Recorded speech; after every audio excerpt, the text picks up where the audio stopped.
Welcome to ప్రజా television news బులెటిన్ల ముందుగా headlines. కర్నూలులో ఘనంగా రాష్ట్ర స్థాయి కబడ్డీ పోటీలు ప్రారంభం.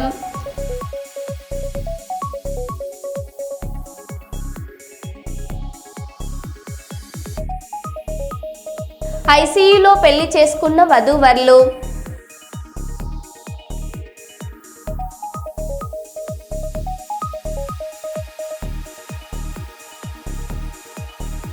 విచిత్ర ఘటన, ఆత్మ కోసం హాస్పిటల్లో పూజలు.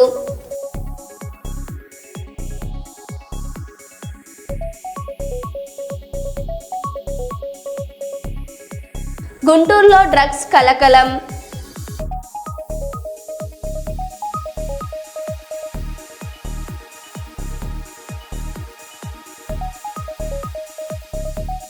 సిఐడి కార్యాలయంలో బెట్టింగ్ యాప్స్ కేసుపై విచారణ.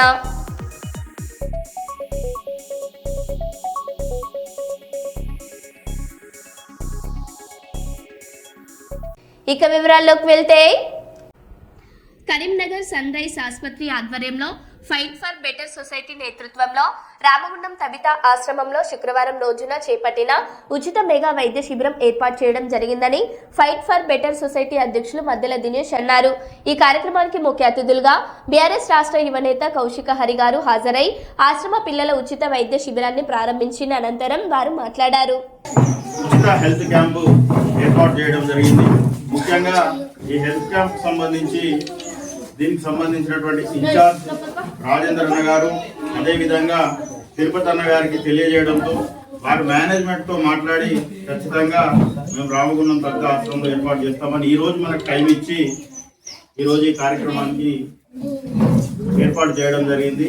మేనేజ్మెంట్కు ప్రత్యేక ధన్యవాదాలు తెలియజేస్తా ఉన్నాం. ముఖ్యంగా ఈ కార్యక్రమానికి ముఖ్య అతిథులుగా గౌరవనీయులు టిఆర్ఎస్ రాష్ట్ర నేత, నిరంతరం కార్మికుల సమస్యల కోసం, ఈ ప్రాంత అసంఘటిత కార్మిక హక్కుల కోసం నిరంతరం పోరాడుతూ, అదేవిధంగా పేద బడుగు బలహీన వర్గాల కోసం వారి హక్కుల సాధనకై నిరంతరం పోరాడుతున్నటువంటి యువనేత అన్న కౌశిక హరి అన్న గారు ఈ కార్యక్రమానికి ముఖ్య అతిథిగా విచ్చేయడం జరిగింది. ఈ సందర్భంగా ఈ తబితా ఆశ్రమం నెలకొల్పడానికి దాదాపు 16 సంవత్సరాల క్రిందనే అన్ని రకాలుగా మన తబితా ఆశ్రమానికి ఇక్కడ పునాదికి అండగా నిలవడం నిజంగా ఎలాంటి రిమార్క్స్ లేకుండా ఈ ఆశ్రమాన్ని అందరి దాతలతో, అందరితో, అన్ని రాజకీయ పార్టీలు, ముఖ్యంగా అధికార యంత్రాంగం, అన్ని శాఖల అధికారులు కూడా పూర్తిగా వీరేందర్ సార్కు, విమలా మేడం గారికి, ఆశ్రమంలో పిల్లలు ఉన్న అందరికి కూడా సహకరిస్తున్నట్టు అందరికీ ధన్యవాదాలు తెలుపుతూ మన ముఖ్య అతిథి కౌశిక అన్న గారిని మాట్లాడవలసిందిగా కోరుతా ఉన్నాం.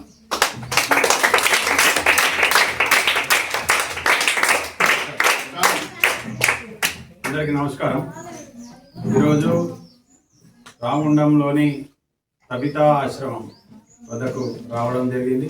మా మిత్రుడు మద్దెల దినేష్ గారు మమ్మల్ని ఆహ్వానించారు. ఇవాళ ఈ ఆశ్రమంలో ఏదైతే Sunrise hospital doctor Kiran గారి ఆధ్వర్యంలో కరీంనగర్లో హాస్పిటల్ ఉంది, వాళ్ళ సౌజన్యంతో మా మిత్రుడు రాజేందర్, అదేవిధంగా తిరుపతి ఏదైతే సన్ రైజ్ హాస్పిటల్ యొక్క మేనేజర్ వాళ్ళు ఉన్నారో వాళ్ళ ఆధ్వర్యంలో వాళ్ళు ఇనిషియేట్ తీసుకొని మద్దెల దినేష్ గారి రిక్వెస్ట్ మేరకు ఇక్కడ వారు రావడం జరిగింది. వారికి ప్రత్యేకమైన కృతజ్ఞతలు చెప్తా ఉన్నాం. అదేవిధంగా మా వీరేందర్ గారు తబితా ఆశ్రమం ఏదైతే నెలకొల్పిండో గత 16 సంవత్సరాల క్రితం అనేక కష్ట నష్టాలు, ఆయన బాధ అప్పటిది చెప్తే ఇక అది ఇప్పుడు చాలాసేపు చెప్పాల్సి వస్తుంది. అనేక మంది ఇబ్బంది పెట్టి ఇక్కడ పెట్టకూడదని చెప్పేసి ఆయనతో పాటు ఒక 7-8 మంది మిత్రులు ఉండే వారందరి సహకారంతో పెట్టడం జరిగింది. ఇక ఆయన జీవితం అంతా కూడా దీనికే దారాపోసి బాగా కష్టపడి దీన్ని ఈ స్థాయికి తీసుకురావడం జరిగింది. దీనికి అనేక మంది దాతలు, ఈ ప్రాంతంలో ఉన్న వాళ్ళు కావచ్చు, అధికారులు కావచ్చు, మిగతా దూర ప్రాంతాల నుంచి కూడా చాలా మంది ఈ యొక్క ఆశ్రమాన్ని నడపడంలో కానీ అభివృద్ధిలో తీసుకురావడం కానీ వారందరి సహకారం చాలా ఉన్నది. వారందరూ ఎవరెవరైతే ఈ ఆశ్రమానికి అన్ని రకాల ఆదుకుంటారో వాళ్ళందరికీ మేము ఈ కార్యక్రమం ముఖ్యంగా వారందరికీ కూడా పేరు పేరున ధన్యవాదాలు చెప్తా ఉన్నాం. తప్పకుండా మా మధ్యలో దినేష్ గారు మమ్మల్ని వాళ్ళు ఆహ్వానించి మా దినేష్ కూడా ఈ ప్రాంతంలో ఒక మంచి నాయకునిగా, ఒక వ్యక్తిత్వం గల నాయకునిగా ఇక్కడ ఉన్నటువంటి అనేక సమస్యల పట్ల అవగాహన పెంచుకొని వాటికి ఫిజికల్గా కొట్లాడతాడు, న్యాయపరంగా కొట్లాడతాడు, అన్ని రకాల కొట్లాడుతూ ఈ ప్రాంత అభివృద్ధిలో వారి యొక్క ఆకాంక్ష ఇంకా గణనీయంగా ముందుకు పోవాలని చెప్పేసి, వారి సేవలు కూడా ఈ ప్రాంతంలో ఉండాలని చెప్పేసి, ఏదైతే వీరేందర్ గారు చేస్తున్నటువంటి శ్రమను మాత్రం మనం ఎంత చెప్పినా తక్కువ. అయితే ఇట్లాంటి వారికి సహకారం అందిస్తున్నటువంటి దాతలు కూడా, ముఖ్యంగా ఈరోజు వారు తిరుపతి గారి ఆధ్వర్యంలో, రాజేందర్ గారి ఆధ్వర్యంలో ఇక్కడికి రావడం జరిగింది. ఇంత దూరం నుంచి 60-70 కిలోమీటర్ల దూరంకి వచ్చి వాళ్ళ స్టాఫ్ అందరిని తీసుకొచ్చి, ఒక 15 మంది స్టాఫ్ని తీసుకొచ్చి, మెడిసిన్ తీసుకొచ్చి, ఒక క్వాలిటీ ఏదో మనం మెడికల్ క్యాంప్ పెట్టినామంటే పెట్టి ఏదో 4 గోళీలు ఇచ్చినట్టు కాకుండా వారి యొక్క మెడిసిన్ ఇవన్నీ చూస్తూ ఉంటే వాళ్ళ దాంట్లో కమిట్మెంట్ కూడా కనబడుతుంది. ఈ సందర్భంగా మన సన్ రైజ్ హాస్పిటల్ యాజమాన్యానికి కూడా మేము కృతజ్ఞతలు చెప్తూ, మీరు దయచేసి ఇంకా ప్రతి 3 నెలలకు ఒకసారి ఇక్కడికి వచ్చి ఈ ప్రాంతం పట్ల, ఈ ప్రజల పట్ల మీ సేవలు ఉండాలని చెప్పి కోరుకుంటూ, మమ్మల్ని ఇక్కడికి తీసుకొచ్చిన మా దినేష్ మిత్రునికి, సోదరునికి నేను ప్రత్యేక ధన్యవాదాలు చెప్తా ఉన్నా. ఏదైతే ఈ ప్రాంతంలో ఉన్నటువంటి సమస్యలే కావచ్చు, ఇట్లాంటి మా తమిత ఆశ్రమం ఇంకా మాకు ప్రత్యేకమైన అనుబంధం ఉన్నది కాబట్టి ఇది పెట్టే సమయంలో వీరేందరూ చాలా తక్కువ సందర్భంలో వచ్చి మమ్మల్ని అసలు మామూలుగా ఎప్పుడు అడగడు, దేవుడే నడిపిస్తున్నట్టుగా నడుస్తూ ఉండాలి. కాబట్టి ఆయనకి ఏ సహకారం అవసరం ఉన్నా, ఎప్పుడు ఏ అవసరం ఉన్నా కానీ మేము ఆయన తోడ్పాటుగా ఉంటామని తెలియజేసుకోండి. ఎవరు ఆపదలు ఉన్నా కానీ సంప్రదించాల్సిందిగా కోరుతాము. ఆంధ్రప్రదేశ్ బ్రాహ్మణ కోఆపరేటివ్ క్రెడిట్ సొసైటీని ఇటీవల నియమితులైన Brahmin corporation state director SK Srinivasarao, Anandarao, Baburao గారు అధికారికంగా సందర్శించడం జరిగింది. Andhra Pradesh Brahmin cooperative credit society Kurnool branch manager సాధారణంగా ఆహ్వానం పలకడం జరిగింది. బ్రాహ్మణ కోఆపరేటివ్ క్రెడిట్ సొసైటీ ద్వారా అమలు చేస్తున్న వివిధ పథకాల గురించి మరియు అర్చక పురోహితులకు, వ్యాపారస్తులకు ఇస్తున్నటువంటి రుణాల గురించి చర్చించడం జరిగింది.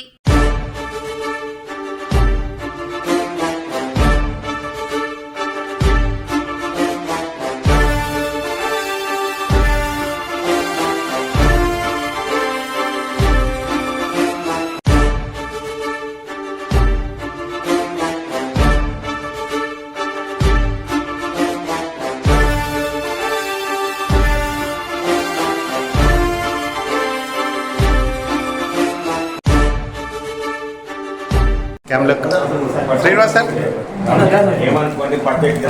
అన్నయ్య, శ్రీనివాసరావు జనార్దన్ తీసుకుని బాగుంది, అది పంపించేసి అందరికి.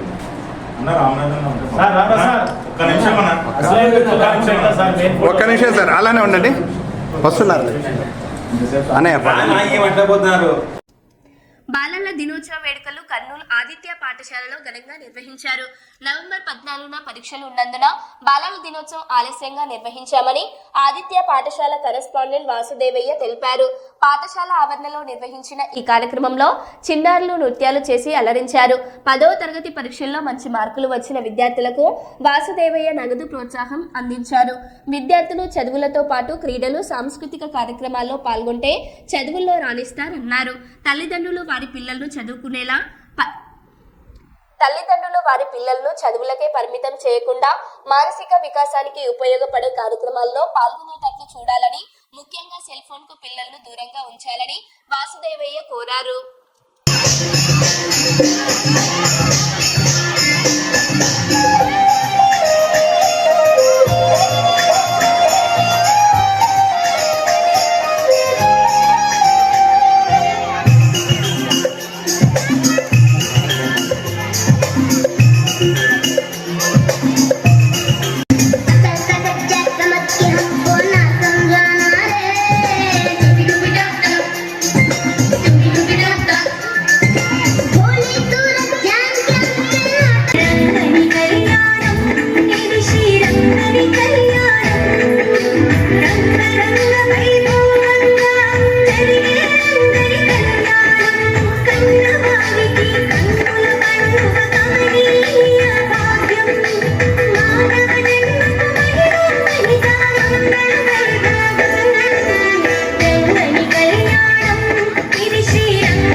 నమస్కారం.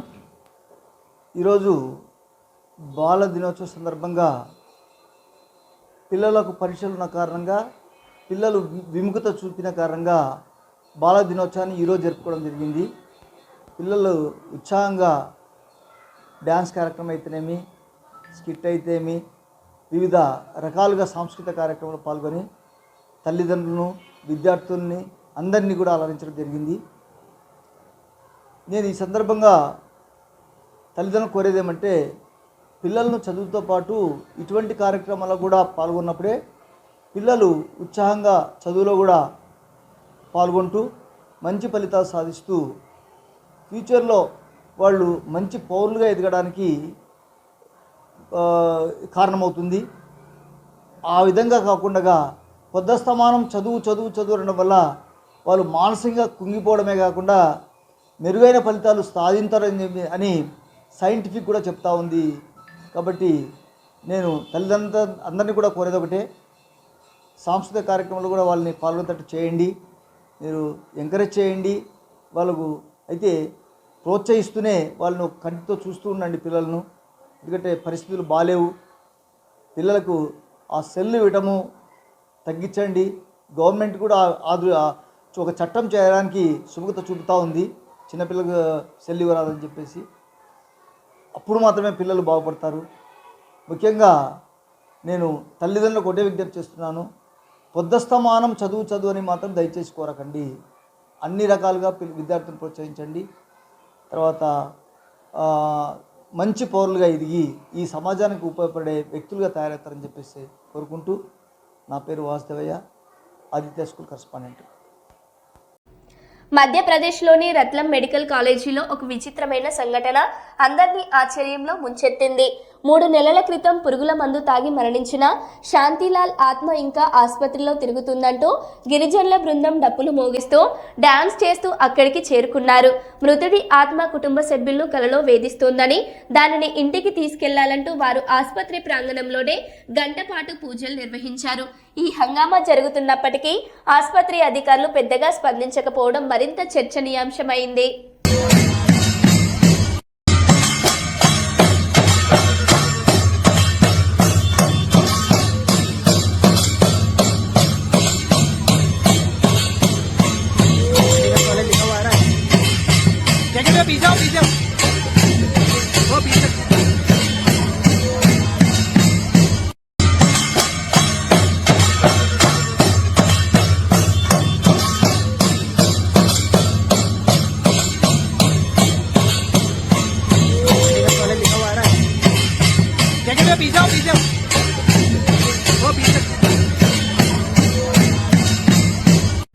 ప్రభుత్వం చేపట్టిన ఇందిర మహిళా శక్తిలో భాగంగా మహిళా సభ్యులందరికీ యూనిఫామ్ చీరల పంపిణీ కార్యక్రమం మండల సమైక్య కార్యాలయం జైపూర్ నందు నిర్వహించడం జరిగింది.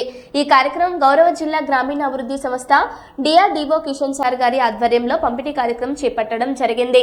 ఇట్టి కార్యక్రమంకు గౌరవ మండల తహసీల్దార్, మండల ఎంపీడీఓ గారు, గౌరవ కాంగ్రెస్ పార్టీ జిల్లా జనరల్ సెక్రటరీ రికుల శ్రీనివాసారెడ్డి గారు, అలాగే మండల కాంగ్రెస్ పార్టీ అధ్యక్షులు ఫయాజ్ గార్ల మరియు మండల గ్రామ లీడర్ల చేతుల మీదుగా చీరల పంపిణీ కార్యక్రమం మహిళలకు అందజేయడం జరిగింది. ఈ కార్యక్రమంకు మండల సమైక్య ఎంఎస్ ఓబీలు, వెన్నెల గ్రామ సంఘం ఓబీలు, సీసీలు, వివోఏలు, మహిళా సభ్యులు, పాత్రికేయులు, మీడియా మిత్రులు, ఎలక్ట్రానిక్ మీడియా అందరూ హాజరు కావడం జరిగింది.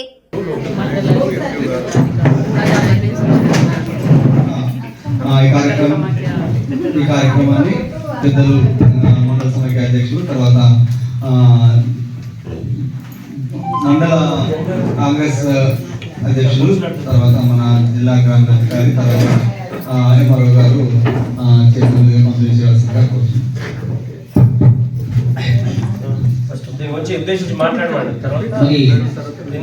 ఏదైతే డిస్ట్రిక్ట్ డిసిసి కార్యకర్త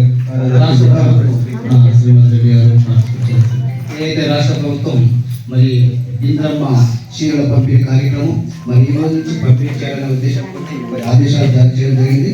ఇటు కార్యక్రమాన్ని అంటే ప్రభుత్వం ఏదైతే ఒక మంచి ఆలోచనతోటి మరి మహిళలందరికీ కూడా ఐకేపీ ప్లస్ అలాగే దీంట్లో మెంబర్షిప్ లేని వాళ్ళకు కూడా మరి పంపిణీ చేయాలని ఆదేశాలు జారీ చేయడం జరిగింది.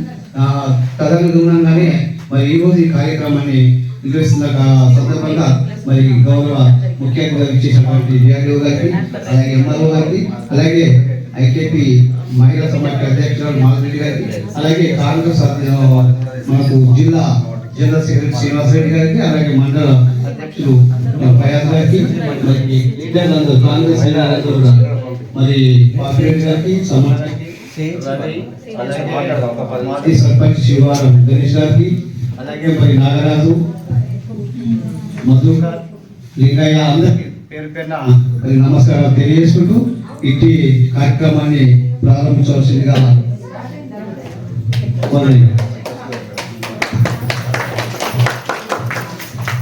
అందరికీ శుభోదయం. ఈరోజు ఇందిరా మహిళా శక్తి మహిళా స్వయం సహాయక సంఘం అక్క చెల్లెలకు మీ రేవంత్ అన్న కానుక అనే రూపంలో మనం చీరల పంపిణీ చేయడం జరుగుతుంది. ప్రజాప్రభుత్వం వచ్చిన తర్వాత మహిళా మనులందరిలో కూడా ముందుండాలనేటువంటి ఉద్దేశంతో డ్వాక్రా మహిళలకి అన్ని కూడా శాంక్షన్స్ చేయడం జరుగుతుంది. మీరు చూసుకున్నట్లయితే ఇవాళ మీరు స్ఫూర్తితో ఏదైతే చేస్తా ఉన్నారో అది సమాజానికి ప్రభుత్వానికి వెన్నుదన్నుగా ఉండాలి అనేటువంటి ఉద్దేశంగా ప్రతి మహిళ కూడా ఆర్థిక స్వేచ్ఛను పొంది ఉండాలి అనేటువంటిది ఇవాళ ఏదైతే ఉన్నదో పెట్రోల్ బంక్ నిర్వహణ కావచ్చు, ప్యాడీ సెంటర్ల నిర్వహణ కావచ్చు, ఎఫ్పీ షాప్స్ కావచ్చు, ఇలా అనేక రకాల ఇందిరమ్మ ఇళ్లలో కూడా మహిళలకి ప్రాధాన్యం ఇస్తూ మహిళా పేరునే మనం ప్రొసీడింగ్స్ కూడా ఇవ్వడం జరుగుతుంది. కనుక గతంలో మనం ఇవ్వాలనుకున్నప్పుడు అప్పుడు ఎలక్షన్ కోడ్ వస్తుంది అనేటువంటి ఉద్దేశంగా ఆపినటువంటి ఈ ఇందిరమ్మ చీరల్ని ఈ రోజు పంపిణీ చేయడం జరుగుతుంది. కనుక వీటిని మహిళలందరూ కూడా ఉపయోగించుకొని అందరికి అంటే 18 సంవత్సరాలు నిండిన ప్రతి మహిళకి కూడా అంటే మన గ్రూప్ కూడా చేయడం జరుగుతుంది. టీనేజ్ అమ్మాయిలతో పాటు కూడా మన డ్వాక్రా గ్రూప్, కిషోర బాలికలు అనేటువంటి ఒకటి, సీనియర్ సిటిజన్స్ 60 ఏళ్ళు పైబడినటువంటి మహిళలతో కూడా మనం సీనియర్ సిటిజన్స్ గ్రూప్స్ కూడా చేయడం జరుగుతుంది. కనుక మన గ్రామంలో మనకు తెలిసినటువంటి వాళ్ళు ఎవరైనా సరే గ్రూప్ లో భాగస్వామ్యం కానట్టయితే వాళ్ళని కూడా గ్రూప్ లో చేర్పించేటువంటి విధంగా మీరు సహాయ సహకారాలు అందించాలని, ప్రభుత్వం ఇస్తున్నటువంటి అన్ని సౌకర్యాలను విజయవంతంగా మీరు చేసుకొని సమాజానికి కూడా మనవంతు సేవలు అందించడంలో ముందుండాలని మీ అందరికీ కూడా శుభాకాంక్షలు తెలియజేస్తా ఉన్నాం. జై తెలంగాణ.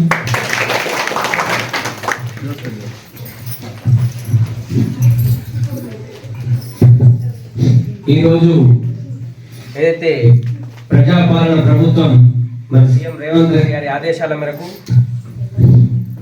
మరి ఇందిరా మహిళా శక్తి ద్వారా మరి మహిళలకు చీరల పంపక ప్రోగ్రాంకి ఇచ్చేసినటువంటి మరి డిఆర్డిఓ సార్ గారికి, ఎంఆర్ఓ మేడం గారికి, ఎంపీడీఓ గారికి మరియు మహిళా సంఘం అధ్యక్షులకు మరి ఇక్కడికి ఇచ్చేసినటువంటి డ్వాక్రా మహిళా సభ్యులందరికీ మరియు మా కాంగ్రెస్ కార్యకర్తలందరికీ ఈ సందర్భంగా మరి మీ అందరికీ శుభాకాంక్షలు తెలియజేసుకుంటూ ఏదైతే గత మరి టిఆర్ఎస్ పాలన ప్రభుత్వం అప్పుడు ఇచ్చినటువంటి చీరలు నాణ్యత లోపం ఉన్నదని మరి ఇప్పుడు ఉన్నటువంటి మన సీఎం రేవంత్ రెడ్డి గారు దాన్ని గ్రహించి గుంటూరులో డ్రగ్స్ కలకలం. కొత్త దారిలో సరఫరా చేస్తున్న డ్రగ్స్కు పోలీసులు కట్టడి. అంకిరెడ్డిపాలెంలో సరఫరా చేస్తున్న MDMA మత్తు పదార్థాన్ని పట్టుకున్న నల్లపాడు పోలీసులు. ఎంతో చాకచక్యంగా వ్యవహరిస్తున్న యువకులను నల్లపాడు సిఐ వంశీధర్ మరియు సిబ్బంది అరెస్ట్ చేశారు. అలవాటు లేకపోయినా కేవలం డబ్బులు వస్తాయనే ఆశతో అరెస్ట్ అయిన యువకులు బెంగళూరు నుంచి మత్తు పదార్థాన్ని తీసుకువచ్చి గుంటూరులో విక్రయించడం ముద్దాయి ప్రధాన లక్ష్యం. అరెస్ట్ అయిన 2 యువకులు 20 సంవత్సరాల లోపే అవ్వడం చెప్పుకోదగిన విషయం. యువత మత్తు పదార్థాలకు దూరంగా ఉండాలని, వ్యసనాలకు లోనవ్వద్దని హెచ్చరించిన డీఎస్పీ బానోదయ. మత్తు పదార్థాల విషయంలో ప్రత్యక్షంగా కానీ పరోక్షంగా కానీ ఉన్నట్టు తెలిస్తే చట్టరీత్యా శిక్ష తప్పదు అని అంటున్న డీఎస్పీ. ముద్దాయిలను పట్టుకోవడంలో చాకచక్యం వ్యవహరించిన సిఐ వంశీధర్ను మరియు సిబ్బందిని అభినందించిన DSP Bhanodaya. Srinivasarao again age 24 to 25 years మధ్యలో ఉంటుంది. వీళ్ళిద్దరూ కూడా దీన్ని తీసుకొని వెళ్ళి సాగర్ ఇంకా మొయినుద్దీన్ అనే 2 వ్యక్తులకి ఇవ్వాలనే ఉద్దేశంతో దీన్ని ట్రాన్స్పోర్టేషన్ లో తీసుకొని వెళ్ళడం జరిగింది. వీళ్ళిద్దరి పొజిషన్ లో విశాల్ ఇంకా బత్తుల శ్రీనివాస్ అనే వీళ్ళిద్దరి పొజిషన్ లో కూడా 11 grams MDMA డ్రగ్ దొరకడం జరిగింది. వీళ్ళెవరికి అమ్ముదాం అనుకుంటున్నారంటే ఫార్వర్డ్ లింకేజ్ లో సాగర్ ఇంకా మొయినుద్దీన్ అనే 2 వ్యక్తులకి ఫార్వర్డ్ లింకేజ్ లో అమ్ముదామని అనుకున్నారు. బ్యాక్వర్డ్ లింకేజ్ లో మాకు దొరికిన పేరు ఏంటంటే సంజయ్ అనే వ్యక్తి ఫ్రమ్ బెంగళూరు. ఇంకా 3 వ్యక్తులు ఎబ్స్కాండింగ్ లో ఉన్నారు ఈ పర్టికులర్ కేసులో. ఈ 3 కూడా మేము అప్రిహెండ్ చేయాల్సి ఉంది. ప్రస్తుతం అయితే ఈ 2 వ్యక్తుల్ని బత్తుల శ్రీనివాస్ ని అలానే విశాల్ సింగ్ చౌహాన్ అనే వీళ్ళిద్దరిని కూడా అప్రిహెండ్ చేసి రిమాండ్ కి పంపించడం జరుగుతుంది. 1220/2025 ఆఫ్ నల్లపాడు పిఎస్ కింద వీళ్ళిద్దరి మీద కూడా కేసు రిజిస్టర్ చేయడం జరిగింది. ఈ MDMA అనే ఒక సింథటిక్ డ్రగ్ ని పొజెస్ చేసి దీన్ని ట్రాన్స్పోర్టేషన్ చేసి థర్డ్ పార్టీకి అమ్ముదామని అనుకుంటున్నారు. ఇది ఇప్పుడే కాదు, చాలా మంత్స్ నుంచి కూడా వీళ్ళు నెక్సెస్ తోని బెంగళూరు నుంచి తీసుకొని వచ్చి లోకల్లో సప్లై చేస్తున్నారు అని మాకు తెలిసింది. వన్స్ బ్యాక్వర్డ్ లింకేజ్ ఎప్పుడైతే మాకు దొరుకుతుందో, సంజయ్ అనే వ్యక్తిని దొరికిన తర్వాత బ్యాక్వర్డ్ లింకేజ్ కూడా బస్ట్ చేయడం జరుగుతుంది. లాస్ట్ 6 months లో this is the third MDMA case Nallapadu police వాళ్ళు పట్టుకున్నది. వీళ్ళని వెంటనే రిమాండ్ చేయడం జరుగుతుంది. అలానే ఫ్యూచర్ లో కూడా ఇలాంటి MDMA సప్లై చేయను నల్లపాడు పోలీస్ లిమిట్స్ లో గానీ, గుంటూరు టౌన్ పోలీస్ లిమిట్స్ లో గానీ జరగకుండా చూసుకునే జాగ్రత్తలు చేపడుతున్నాము. ఎల్లెన్ నడవలేని స్థితిలో ఉన్న ఓ వృద్ధుల్ని తోపుడు బండిపై కూర్చోబెట్టుకుని తన గమ్యస్థానానికి చేర్చాడు ఓ పండ్ల వ్యాపారి.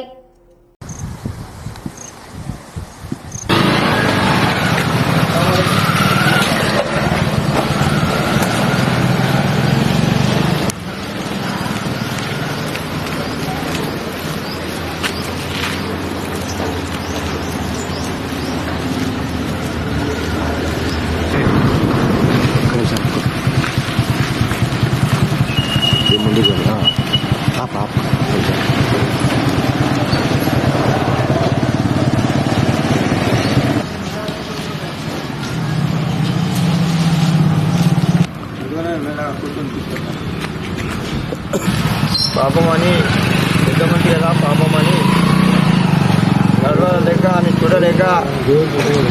ఆయన చూడలేక కూర్చొని పెట్టుకుని తెస్తున్నా. అంటే నువ్వేటు పండ్ల అమ్మడానికి పోతా? పండ్ల మంది నువ్వు పోతున్నా అంటే చేత కాకుండా ఉంటే తీసుకెళ్తున్నా? అయితే నేను చేతనైతే లేదు, అందుకనే కూర్చోబాబు అని తీసుకుపోతున్నా. ఇంటి బండి పోతుంది కదా, అందుకే అదే విధంగా పెద్ద మనిషి నడవస్తలేదని కూర్చోబెట్టుకుని పోతున్నా. ఎక్కడి నుంచి తీసుకుపోతున్నా? మసీద్ కాంచి అటు దిగిన ఇది కలిసింది. ఇది కలిస్తే చేత కాకపోతే కూర్చొని పెట్టుకున్నాడా? బెంగళూరులోని ఒక ఆఫీస్లో బాస్ ఉద్యోగిని మధ్య జరిగిన సంభాషణ చిలికి గాలి వానైంది. ఎందుకు లేటుగా వచ్చావని బాస్ ప్రశ్నించారు. దీంతో సదరు ఉద్యోగిని నేను ఎక్కడ బిహారీలకు చెప్పింది వినను అని ఘాటుగా బదిలిచ్చింది. ఈ ప్రాంతీయ వివాదం చివరకు హింసకు దారితీసింది. రాజ్ ఠాకర్ పార్టీకి చెందిన వ్యక్తులు ఆఫీస్కు వచ్చి మేనేజర్ను ఆమె ముందే కొట్టారు. ఈ ఘటనపై నెట్టింట విమర్శలు వస్తున్నాయి.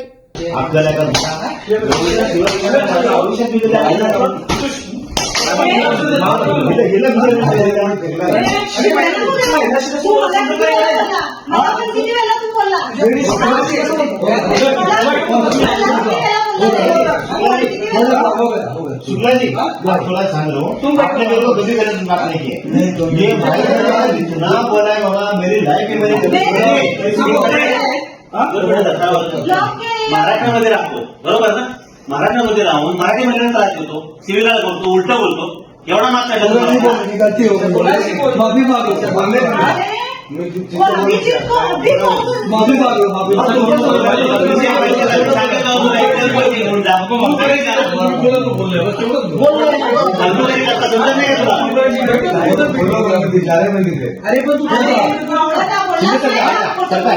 अजून पण त्याला खरं बोलायला लावा, सोडून द्यायचे. अजून पण त्याला खरं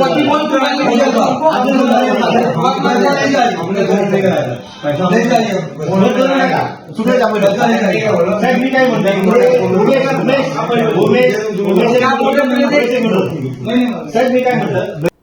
సిరి నోబెల్ హాస్పిటల్ పునఃప్రారంభం.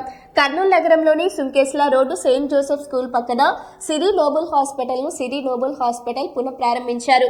ఈ సందర్భంగా మేనేజింగ్ డైరెక్టర్ శ్రీహరి మాట్లాడుతూ మెరుగైన వైద్యం పేదలకు అందిస్తూ వారి మన్ననలు పొందుతామని, త్వరలో ఆరోగ్యశ్రీ సేవలు కూడా అందిస్తామని శ్రీహరి తెలిపారు.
కూడా ఒక 6 monthsలో తెప్పిస్తాము.